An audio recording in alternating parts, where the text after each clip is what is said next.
What's going on, guys? Today we have a video from Haterade Cowboy Cinema, and he's going to be talking about Dolby Vision 2 and new 4K Blu-ray players coming. Interesting. Let's check it out. So, good news. We have new Dolby Vision content coming with Dolby Vision 2. So, Dolby Vision 2 was announced, I believe, yesterday, and we're going to get right into it. But for those of you that don't know what Dolby Vision is, I'm pretty sure most of you watching this know that Dolby Vision is a form of dynamic tone mapping. So you find those mainly on TVs, but now they're on, lifestyle projectors. They're on, Hisense projectors, different projectors. Your big box projectors like JVC, Sony, and Epson, they're not going to have Dolby Vision just because they can't get to the brightness that's required for Dolby Vision. But let's talk about Dolby Vision 2 because it's exciting. Okay, so quick little, what he pretty much said, but I'll make it really basic for those you might not know. So effectively, Dolby Vision is a patented version by the company Dolby, and they take like HDR and make their own version of an HDR out of a movie. So effectively, every movie will have like a level of HDR designed with it, right? And what they do is they take that HDR and they customize different levels based off the scene, and we'll actually go through the entire film. So effectively, if you ever hear someone say, oh, this version has Dolby Vision, this version doesn't, the reason for that is because HDR is good, but Dolby Vision is better. That's kind of like the idea. But with that said, companies have to license Dolby Vision to effectively get that done for their movies. So there's a lot of people who do view Dolby Vision as the best version of the film. In a lot of ways it is. Usually like 90% of the times it is, but the issue is that it's like baked in. So effectively, if you want to change the settings afterwards, you can't do it, or you can, but it's harder to do compared to if it's just a standard HDR. You can do whatever you want. If you want to have a little more brightness, want to make it a little more darker, Dolby Vision is supposed to fix that issue. But there have been cases, at least for me anyways, where a movie had Dolby Vision and it looked fine, but I wanted to make it a little brighter, and I couldn't because the Dolby Vision was already baked into the codec, I guess you could say. Not really the image, more of the codec. So there you go. There's a little brief explanation onto what Dolby Vision actually is, because I know when I first started, it was pretty confusing. So there you go. You're welcome. So let me go ahead and share this here. Dolby Vision 2 promises clearer and brighter TV. So this is extremetech.com. So on Tuesday, Dolby Laboratories announced Dolby Vision 2, a new TV standard with a new image engine to match. The latest iteration of the 11-year Dolby Vision standard will reportedly allow modern TVs to produce brighter, sharper, and more colorful scenes. Among the fresh features are precision black and light sense, which can improve picture clarity and make darker scenes easier to see. Precision black helps to mitigate complaints about modern TV images being too dark, while light sense adjusts the picture based on the amount of light in the room. Sports and gaming are also set to get improved white balance and motion options for smoother visuals. Dolby considers all of these features as part of its content intelligence umbrella, which is designed to display content in such a way that closely matches the creator's original intent. Intelligence. See what that means, right? So, sounds like we're getting some type of ambient light sensing thing. So this is kind of already a thing on like Dolby Vision, one of the flavors of Dolby Vision, but looks like we're going to be getting some updated stuff. And it's also supposed to have AI in it. So Everything is going AI now. Most of the AI stuff that I've seen though hasn't been very good, at least on projectors. So if you're a home theater enthusiast and you're watching this and you're wondering what is this going to do for projector, maybe if you have like an HD Fury where you can get that, Dolby Vision container, or that it can send a Dolby Vision signal in an HDR10 container to your HDR10 or HDR10 Plus projector. But if you have something, like a lifestyle projector or a short throw projector, those AI features usually are pretty good, at least that I've seen. I don't like it. I always turn that stuff off. I don't really, I'll turn it on for the review so you can see, but I'm not a huge fan of it. Okay, so let me just quite quickly just state this. I'm not a projector guy. Not that I'm against it. I just haven't upgraded to that. I don't have like the space for it right now. When my kids get older and I can make my own home theater, I'm definitely going to go for a projector. But right now I just do OLED. OLED works great. And a lot of TVs now already have that artificial lightning, and you could call it like AI, but it's more of like a soft AI. AI is when you think AI, you think of like taking something and effectively building upon it. Where current models of TV will like take an item and they don't really build upon it. They just kind of take what they have and maybe make it a little more pretty. So it's not really like it's building any extra images or light balances or anything like that. So this does sound very interesting, but we will see, because like he said, not all AI things are made equally. And I think we know that. We've seen that with a lot of different movies, especially some 4Ks. A good example would be like True Lies, Alien, and The Abyss. We saw a lot of AI done with those images. Some things are worse than others. I think overall they're still like the best versions of the movies we've gotten physically, so I still really like them. But I know a lot of people hate them. That's a different argument for a different video. But AI can be good if done right, and I think that's one of the things that AI needs to be doing. It's not necessarily a replacement for actual hard work and making a movie or a TV show looking better, but it should be able to complement said movie and TV show. So right now we're at this point where, with 4K now and 8K potentially down the road, where technology is going to have to be relied upon more and more and more. Because to really get an 8K image, that takes a lot of data. But if you could effectively take a 4K image and AI is to the point where it's strong enough and it's good enough that you can actually have that presented on an 8K display, even though it's 4K footage. I mean, heck, even if they could take a 1080p and resize that to 8K and use AI to, really turn that into an 8K image, and it's actually good, that could be a massive, like, W, if done well. It could also be a massive L, right? But it could be a massive W for the entire, physical media, but also just all movies in general. So, could be cool. I guess we'll see how it goes.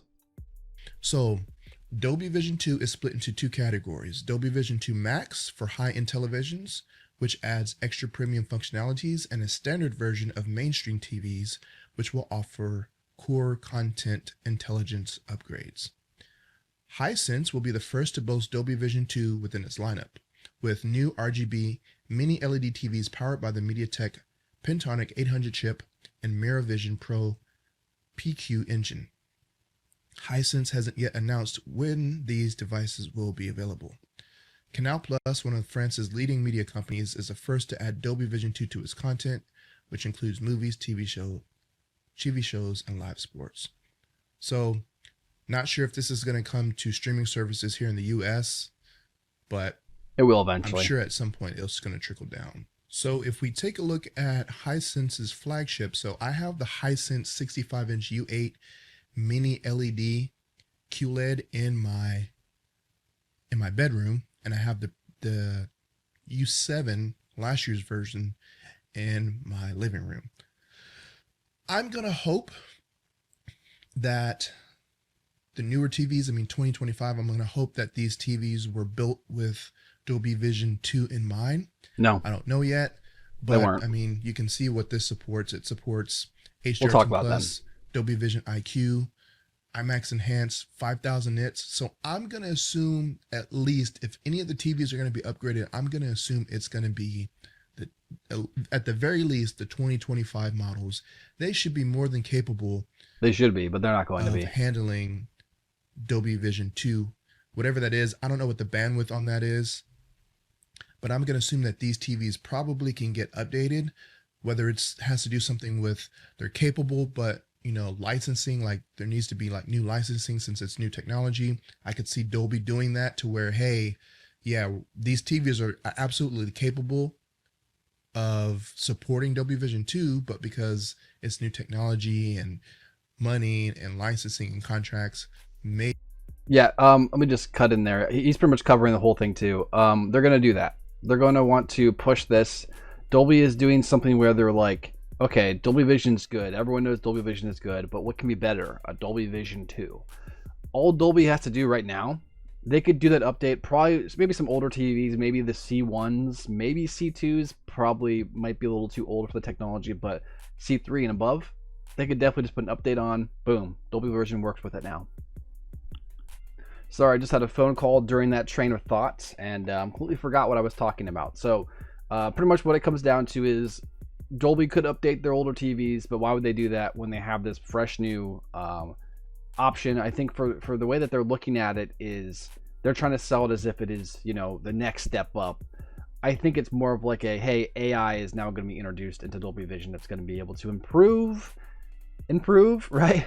So we'll see. And I don't blame them. They're a company. They're going to make some money, and they're going to try to maybe sell like tiers to people. You know, like, hey, we have regular Dolby Vision, which is, you know, pretty good, as everyone knows. But then we have Dolby Vision 2. You know, that's the one you really want. So we'll find out. Maybe they'll only be available on, you know, 2026 TVs or something like that. I don't know. So what does that mean for content? So we know we have Blu-rays, 4K Blu-rays. We have Kaleidoscape that has a Dolby Vision player now that you can get, standalone player. You can get Dolby Vision on streaming, you know, Disney Plus. I think Amazon Prime has it, but you know, all these different streaming services. Obviously, you know, with streaming services, there's going to be bandwidth limitations, but I think they've come pretty far. I think it's easier I think there's less compression on video than there is on audio versus Dolby Atmos. But the question is, are we going to have to get new discs? So are the current discs that they use, the dual layer and single layer, you know, Blu-rays, the BDXL disc, are those going to be able to support the bandwidth for, you know, the bit rates for Dolby Vision 2? Are we going to have to get new players? Are we going to have to get all brand new TVs? Because right now it's only Hisense. So again, if you have a 2025 Hisense TV, don't quote me on this, but I'm going to assume that maybe, just maybe, those will be capable of being updated. That's a great point. It's clear that the media companies are looking for the next format. And for a lot of people, 4K Blu-ray, that's like the peak. A lot of people don't want 8K.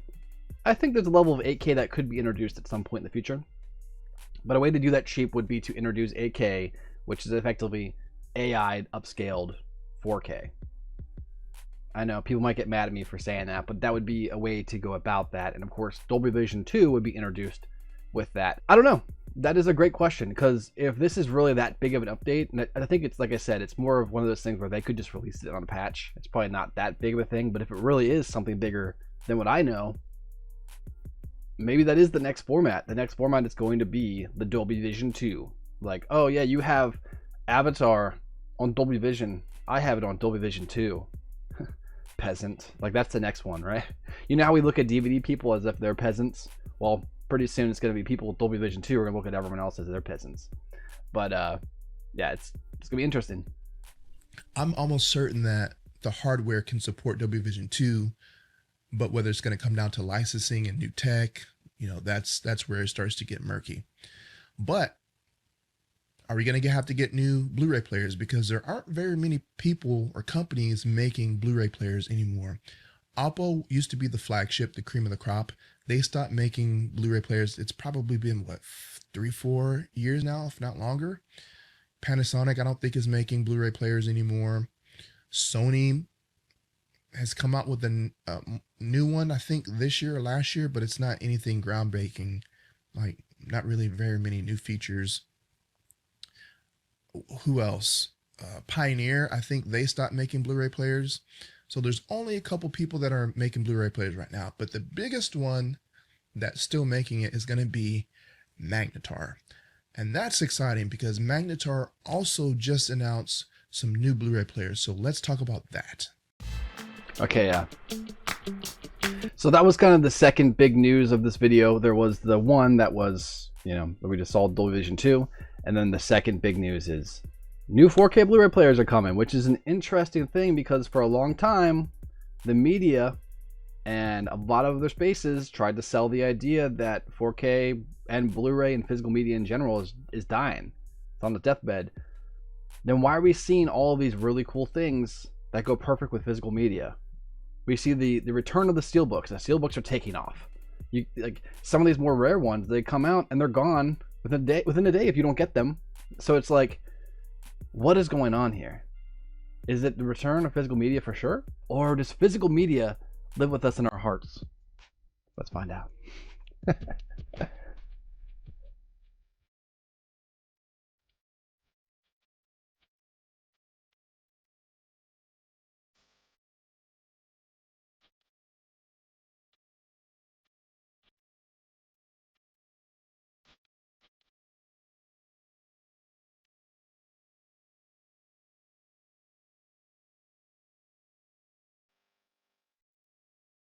So Magnetar just announced yesterday also brand new Mark II versions of their flagship players. So you Two have the versions. UDP 800 and the UDP 900 that was previously on the market that you could buy. I reviewed the UDP 800 on my channel, but they just announced the UDP 800 Mark II and the UDP 900 Mark II, which you see here. So these are the new players. And we I like the one on have, the right. so That this one. is the I like UDP it. 900. They look exactly the same. So I'm going to assume that the chassis is exactly the same, but there's some new stuff that they're doing on the inside. New hardware.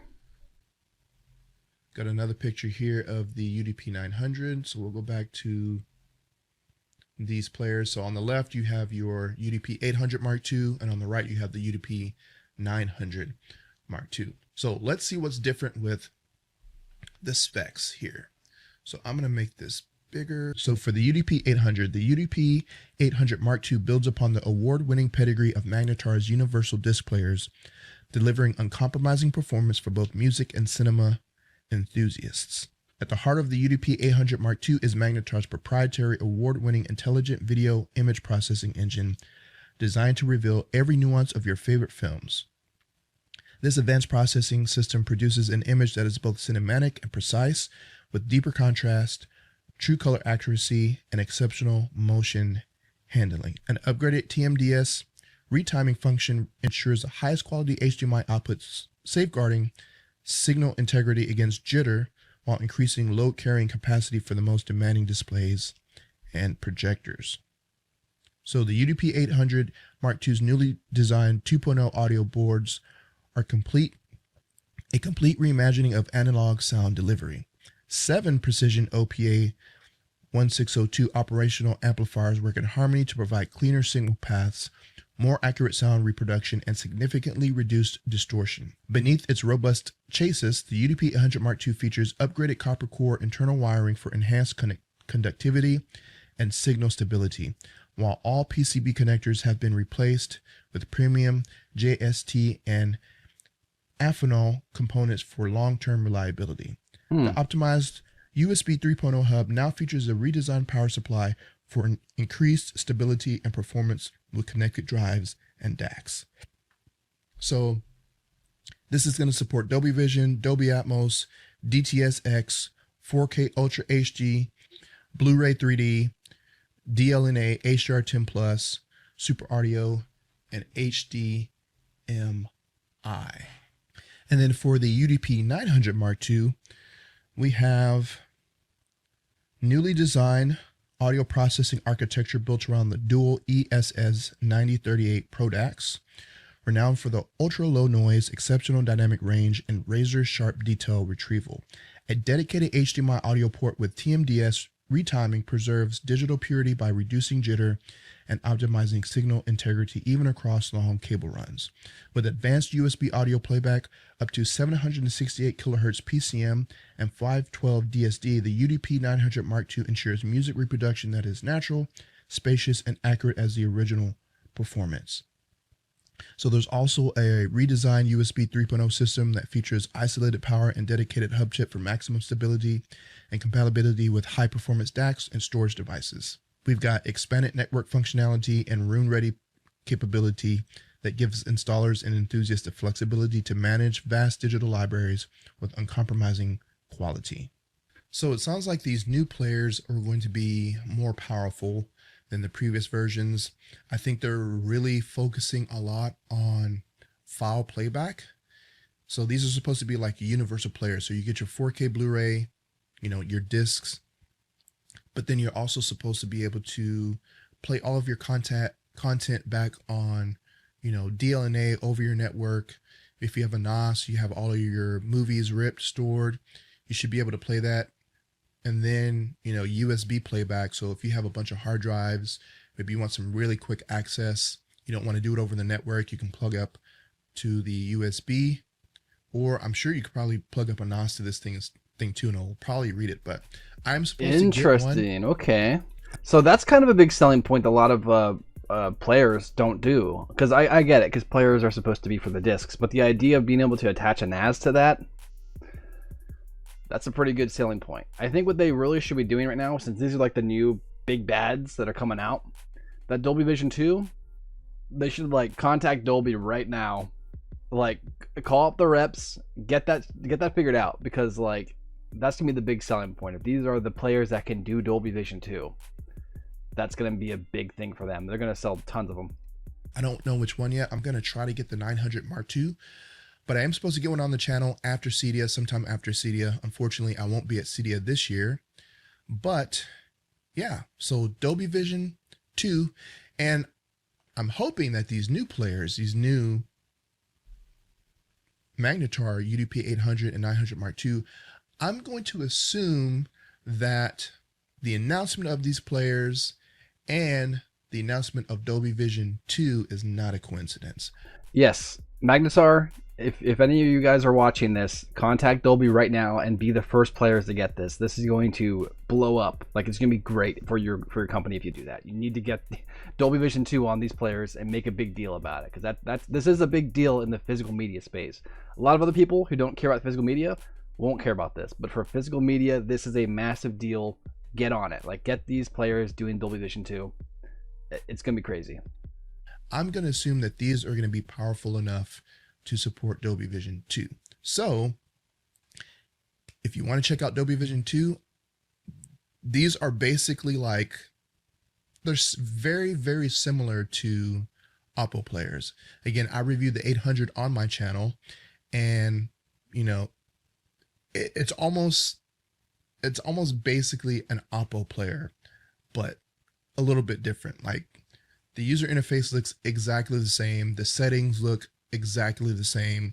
So it's clear that the same people who made Oppo also worked on these as well. But yeah, we'll see what happens with these new players, whether they're going to be able to support Dolby Vision 2, but I'm going to assume that they are. So what are your guys' thoughts on Dolby Vision 2? Are you excited about Dolby Vision 2? Do you think that this is going to mean that we're going to have to get all new equipment? We're going to have to get new Blu-ray players, new projectors, new TVs, new Blu-rays? Are the current Blu-rays that we have now, are they going to be able to support the bit rate and bandwidth for Dolby Vision 2? What are your thoughts on AI being used with Dolby Vision 2? And what are your thoughts on the new Magnetar players? Are you excited? Let me know down in the comments, and I will see you guys in the next video. Yeah, it's all pretty exciting stuff. I think this is one of those things where we've been waiting for the next format, and I think Dolby Vision 2 is going to try to, Dolby as a company is going to try to position this as the next level in the format. And if it's really that big of a deal, it really changes the game that much. Using AI in a good way, right? If it's done right, it could be really good. But if it's done bad, then it could be the end of physical media, right? Like, that's just it. So if they're looking for the next step, this could be it. It also could be somewhat of a side step, something like a you could say like 3D Blu-ray for a while there was kind of like not really the next step. They sold it as the next step, but it was more of like a side step, and then it slowly just kind of died off, and now you don't see 3D Blu-rays anywhere. But the 4K Blu-ray really took off after that. So maybe it is one of those things where they want to save Dolby Vision 2 for 8K Blu-rays. And like I said, you could save space on discs if you were to use AI upscaling on them, right? I don't know. We're going to find out more as time goes on, obviously. By next year, we'll know what's going on, and we'll see it in action. Maybe it will be good. So what do you guys think? You think it's gonna be good? Let me know in the comments below. Remember to like and subscribe for more videos. And you want to check out any more of my videos, they're right here around my face. Go ahead and click them. Catch you later. Peace.